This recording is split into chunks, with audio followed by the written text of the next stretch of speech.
बिस्मिल्लाहिर्रहमानिर्रहीम। अस्सलाम वालेकुम। गुर्दों के बहुत मसाइल चल रहे हैं। अक्सर नौजवान लोगों के भी गुर्दे डायलिसिस पे भी जा रहे हैं। किडनी फेलियर का बहुत इशू चल रहा है। जो लोग गुर्दों को सेव करना चाहते हैं वो भी ये पानी ज़रूर इस्तेमाल करें, और जिनके गुर्दे ख़राब हो रहे हैं वो चाहते हैं कि ये डायलिसिस से बच जाएं, वो भी इस पानी को इस्तेमाल करें। अल्लाह के फजल से बहुत फ़ायदा होगा।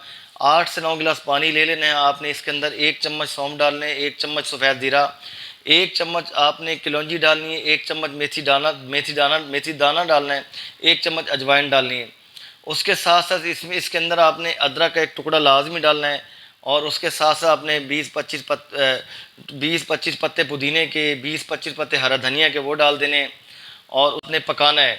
अब इस पानी को पकाना है, इसका एक्सट्रैक्ट निकालना है। जब ये पानी 6.5-7 गिलास रह जाए तो आपने आग को बंद कर देना है और इसको ढाँप के रख देना है। रात को आपने इसको कवर कर देना है।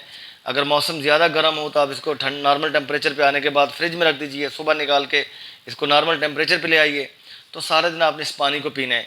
गुर्दों के अंदर जितनी भी गंदगी है, जहरीले मवाद हैं, यूरिया है, क्रेटिनिन है, ब्लड के अंदर बहुत सारी ऐसी चीज़ें हैं जो किडनी फेलियर का सबब बन रही हैं, सारी चीज़ें ये एक्सपेल हो जाएंगी। किडनी आपके वाश हो जाएंगे और किडनी की फंक्शन बेहतर होना शुरू हो जाएगा।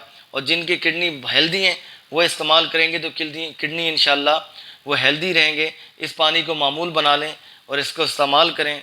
कम से कम जिनकी किडनी वीक हो रहे हैं वो तो लाजमी इस्तेमाल करें। इससे इंशाल्लाह उनको 2-3 महीनों में इसका रिज़ल्ट उनको समझ आ जाएगी। उनकी किडनी का फंक्शन प्रॉपर बेहतर होने लग जाएगा। तो वो इसको कभी भी नहीं छोड़ेंगे। इस पानी को ज़रूर इस्तेमाल करें। और इस पानी के अंदर जब पानी इसको उबाल लें, उबालने के बाद जब नॉर्मल टेम्परेचर पे आ जाए तो हो सके तो दो खीरे लेके क्रश करके आप इसके अंदर ऐड कर दें। तो खीरा भी गुर्दों के लिए बहुत शानदार अहमियत का हामिल है। इस डिटॉक्स वाटर को ज़रूर इस्तेमाल करें। ये आपके पूरे बॉडी को डिटॉक्सीफाई कर दे।